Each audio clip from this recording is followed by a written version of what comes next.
My free 335i is making boost and making pulls, but now it's time to tackle the most notorious system of all.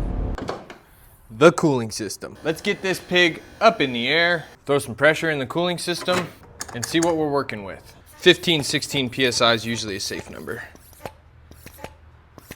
So we still got this leak coming off of the bottom corner of the radiator. I also have seen some coolant leaking out of the transcooler in the past, but it's not active right now.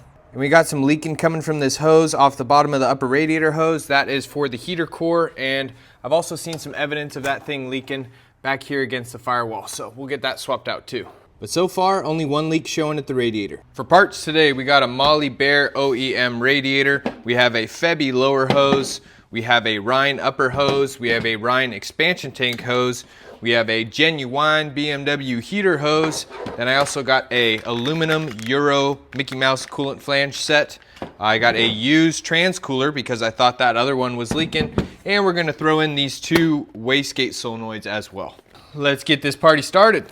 Let's get started by pulling as much coolant out of this thing as I can. Pop the clip for the expansion tank. These expansion tank hoses are so fragile, you're better off just getting them out of the way sometimes. Maybe save it for a spare though. Get this plug out.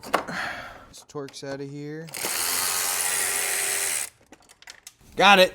And a Torx down here that holds the transcooler up to the fan. Now this charge pipe to the throttle body clips onto the fan. So you gotta maneuver around that.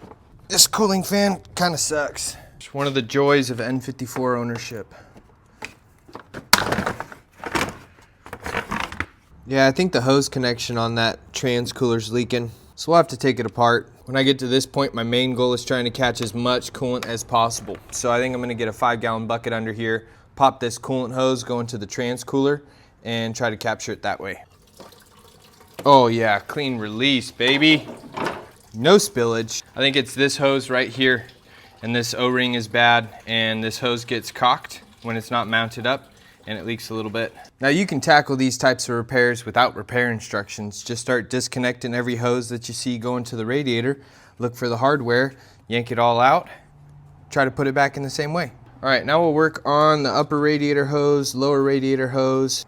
I would love to do a complete cooling system overhaul, including water pump, thermostat, expansion tank, all the hoses, but I don't have the money for it right now. The water pump and, ooh, look at that. The fitting came out. This hose is getting a little tired. Those do come out sometimes. What you really want to look for on these hoses is once they start to turn brown in color, then you know they're starting to get really worn, and you should just replace them before they fail on you.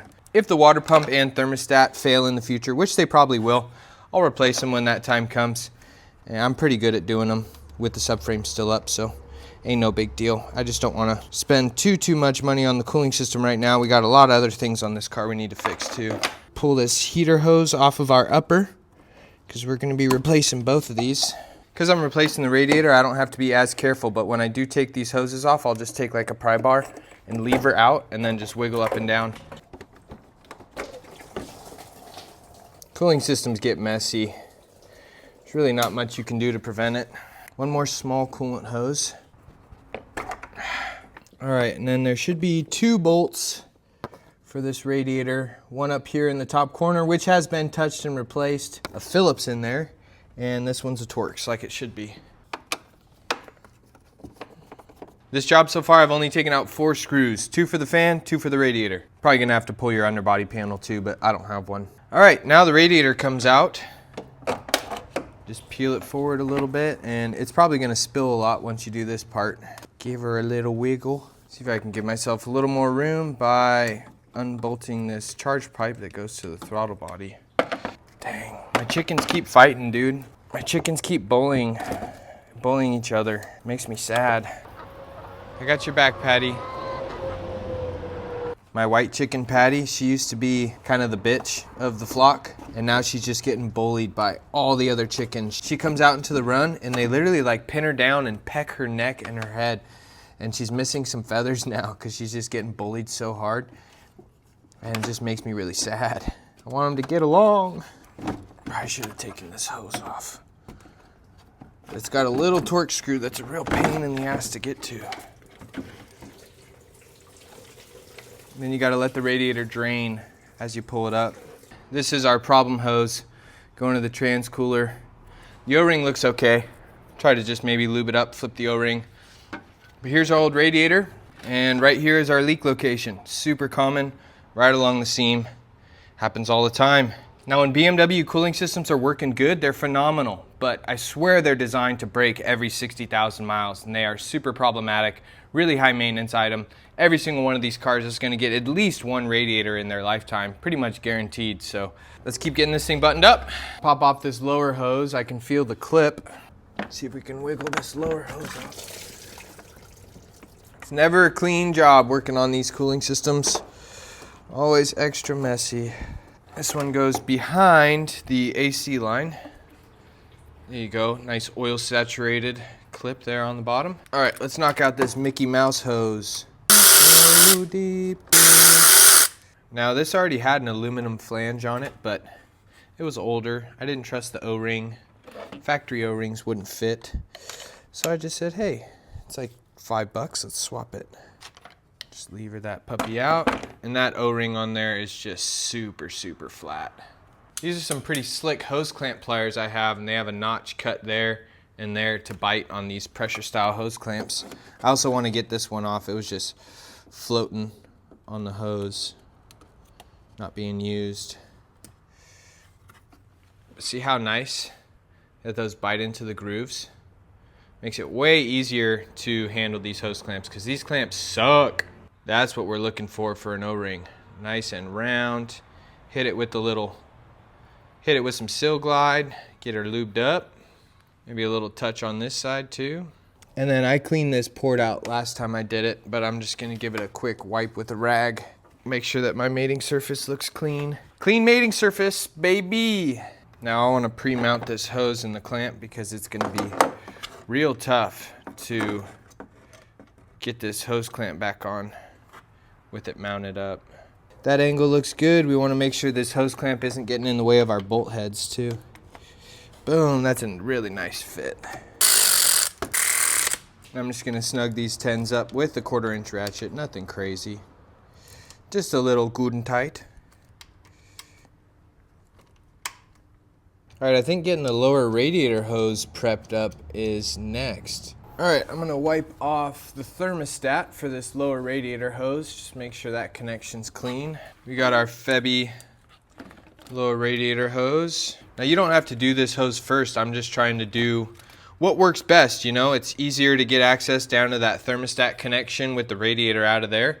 And this radiator hose doesn't really get in the way too much when you're installing the radiator. So I just figured, okay, let's do it first. Pretty sure this end goes down. Just needs to be rotated clockwise a touch. All right, now we'll just take this other end on the lower, get that tucked out of the way, make our radiator install easier. All right, now it's time to compare radiators. This is our new Molly Bear OEM radiator.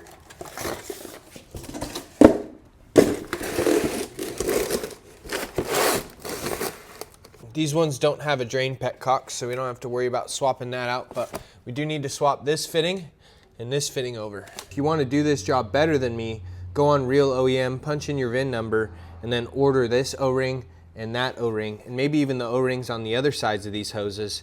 That way you can renew everything that you've unbolted. But for me, I'm just gonna lube these up well and reuse them. I'm also gonna see if I can flip this O-ring. Now these don't seat that well, so don't be concerned if you put it in and it's a little loose. All right, let's get this sucker back in.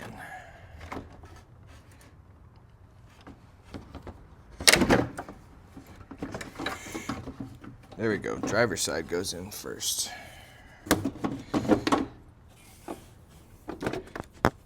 All right, looking flush, and my brackets are lined up with the female threads. Flush, looking good.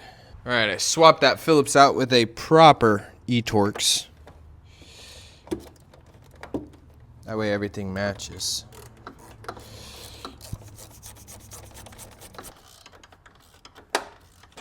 Yeah, I'm not gonna replace the trans cooler yet, I don't think. Let's take a look at this O-ring. Well, we'll just lube it up, try to get lucky. Technically it needs this hose, it doesn't need the cooler. I thought the cooler was cracked because I couldn't get a good view, but it's just that hose fitting. There we go. Before the cooling fan goes back in, we need to do this heater hose.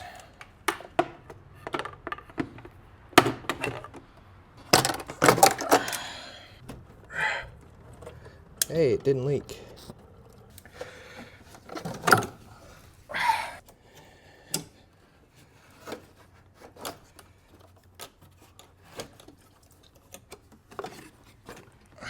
You can see some of the evidence that it was starting to fail. Not anymore because it's wet, but there's coolant building up all down this seam. Dang, look at the garbage inside that hose. Boy, oh boy. A lot of yucky looking buildup.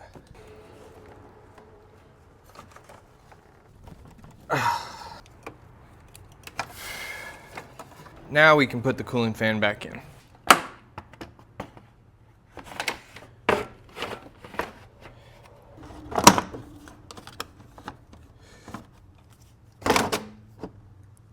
Oh yeah, just fall right in, baby. There we go. All right, let's get this charge pipe back in before it's too late.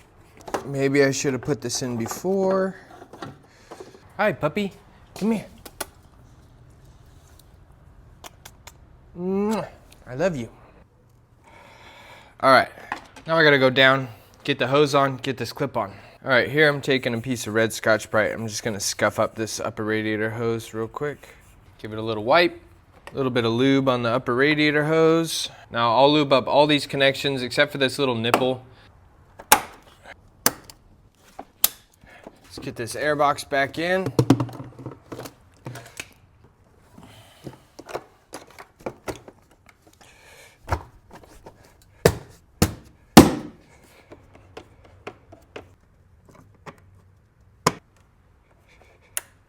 Now before I put this expansion tank hose in, I want to pull this expansion tank. I need to replace those wastegate solenoids. And this will just give me a little bit more room to get this expansion tank flopped out of the way.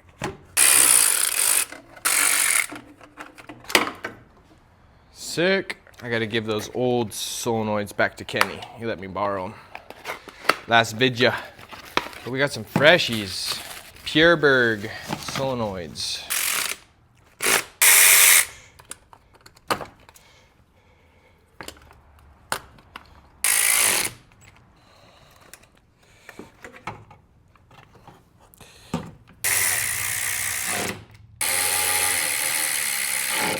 All right, looking good, looking good. Now I like to use a nut driver on this hose clamp because if you put a lot of lateral torque on this little nipple right here, you can snap it off if you're using like a ratchet or something. So I like to use a nut driver with a 6mm socket or a flathead. And I like to hold the hose and kind of reach through the hose and feel the nipple so I can help it. All right, I just picked up some coolant. Let's get the bleed screw pulled out of here. Got some Xerox G48 premix, and the way I like to do these is fill it up until it comes out of that bleed screw, and then we'll do the electronic bleed.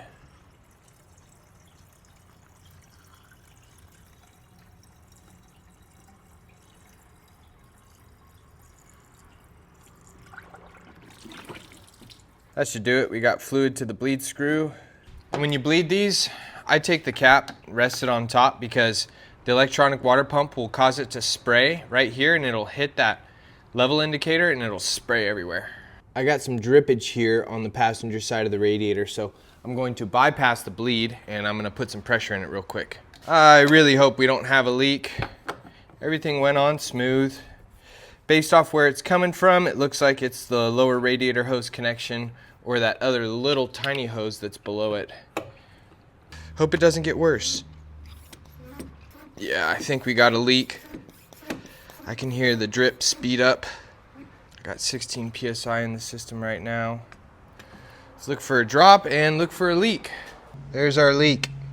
It's at that small hose fitting directly below the lower radiator hose where it attaches onto the radiator. And that O-ring just fits into the radiator, that little bracket.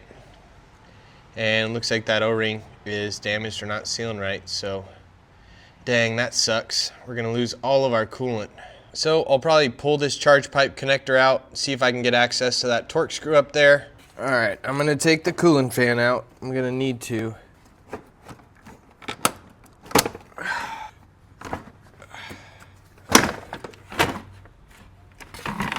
So what we're gonna have to do is I'm gonna pop that hose off, point it down, and try to catch all that coolant in a clean bucket, because I don't wanna go buy another $20 in coolant. I just bought it.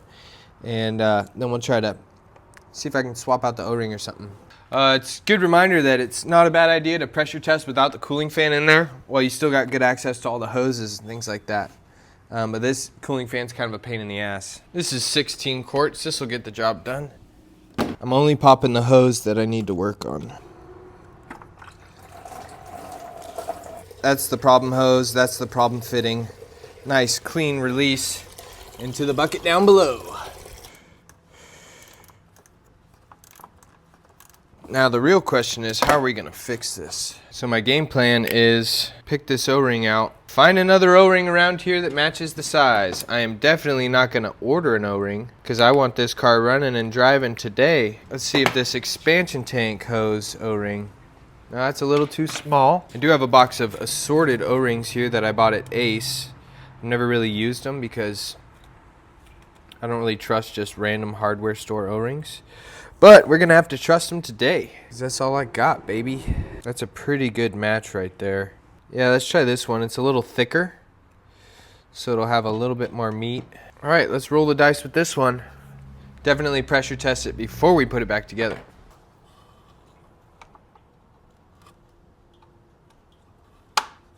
And these are the things that happen when you wrench, you know. I even said it when I was doing the radiator. I said, if you want to do this job better than me, order those O-rings. And I just forgot, and it bit me. But that's what this is all about. Hopefully you guys can learn from me, not make the same mistake if you're doing the radiator. It's always good to have some supplies on hand. O-rings, hose clamps, aluminum and copper crush washers. All right, that's as tight as I want to go. Hose is back on.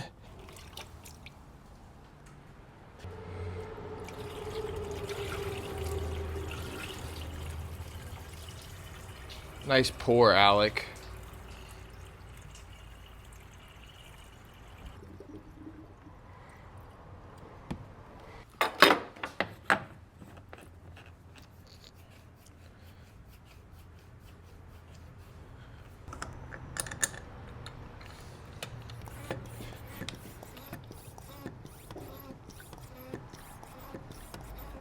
All right, there's 16 PSI. Let's take a look. All right, it looks to be holding. Good news. Holding at 16 PSI. It's always good to have a sheet or two of cardboard on hand when you're doing coolant work too. Just throw it on the ground, it'll soak up the coolant.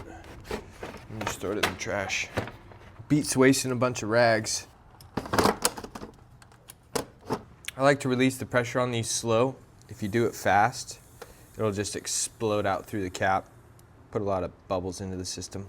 All right, ignition on, engine off, defrost, max heat, power 1, foot all the way to the floor, and you'll hear it kick on in like 5-10 seconds. You can come out and check it.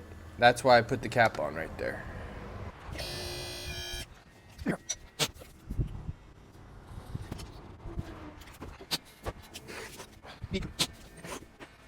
Boost pressure control deactivation. Why? Pressure buildup blocked. Currently present. Alright, we're not going to do anything with that. Let's go into service functions, powertrain, engine electronics, adjustment, delete adaptations. Alright, now I'm going to get closed up, let the car go to sleep so I can lock in this adaptation reset. And we'll take her on a drive. We need to give it about 15 minutes.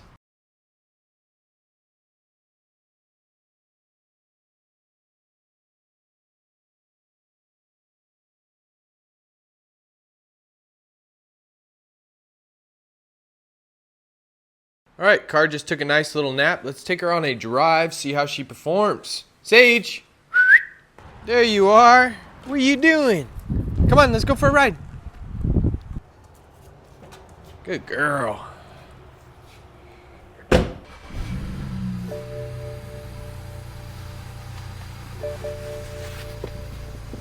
Sounds good so far. Hey! Boy, allergies are getting me today. Idle's not perfect, but this car doesn't idle very good when it's cold. And my suction cup mount broke, so I got to use my secondary one. So quality might not be as good. Apologies for that. So new radiator, new upper hose, new lower hose, new expansion tank hose, new Mickey Mouse fitting, and new heater hose. Also, 2 new wastegate solenoids.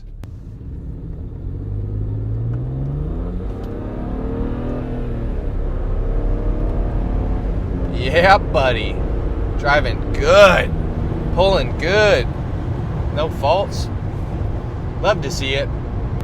That was a really nice pull. Clean, shifted good, strong power, building plenty of boost. Oh, feels really good to get some good pulls in this car. Nice. 4th gear pulls really good on the highway. Go.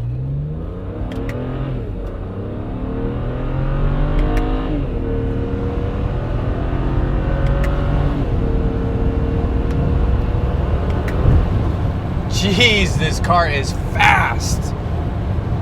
Holy cow. This car is really fast. She's driving really good. It is so windy, you can hear it everywhere.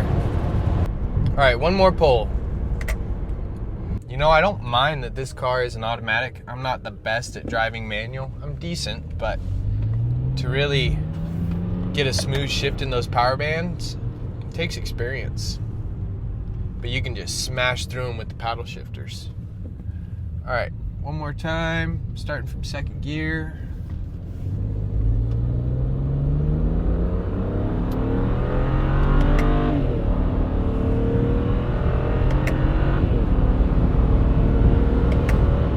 Nice.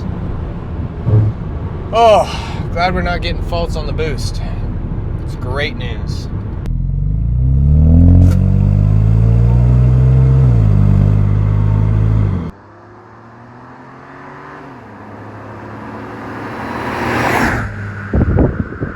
Car was running really good. I got a half power icon on one of the pulls that I just did on this back road, getting an intro shot for you guys. And I did a quick key cycle reset. Seems to be driving okay. Still making good pulls, still building boost. We'll have to look into that next episode. But for now, let's go get some tacos, celebrate this cooling system overhaul.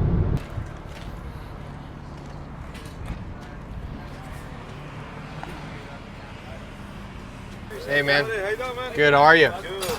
Can I do 4 carnitas street tacos and 1 steak burrito regular? And a side of salsa for the burrito? Yes, please. Yeah. It's todo. Thanks, man. Good to see you. Thank you, buddy. Good to see you, buddy. We got the goods. Let's go make a pull. I'm starving. You're being so good today, Sage. Thank you.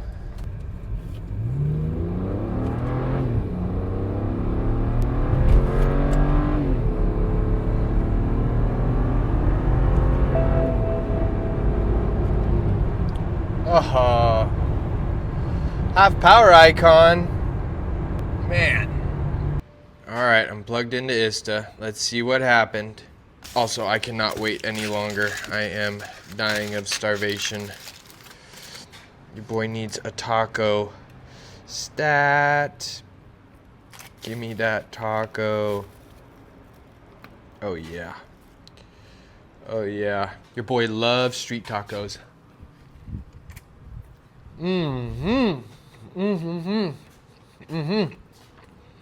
Numero dos. Dirty hands. I'm so hungry. I don't care. Plus, we're scanning faults, so I don't get to wash. Not yet. Yay. Mixture control. Boost pressure too low. Boost pressure control deactivation. Fuel pump. Awesome. It's kind of a bummer. Taco hands. Taco hands. Sage clean up my taco hands. Well, pretty big bummer on those turbocharger faults, but you know what? Tacos fix everything. And I'm feeling pretty hopeful about the entire build altogether. I think it's time for us to finally start sourcing some turbo parts.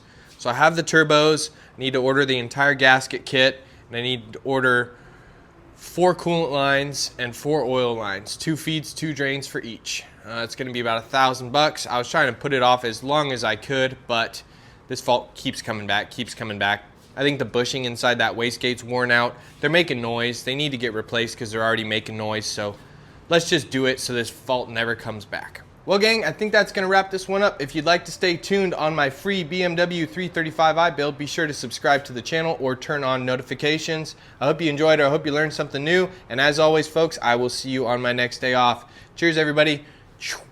Pa. Say goodbye, Sage. Goodbye, everybody.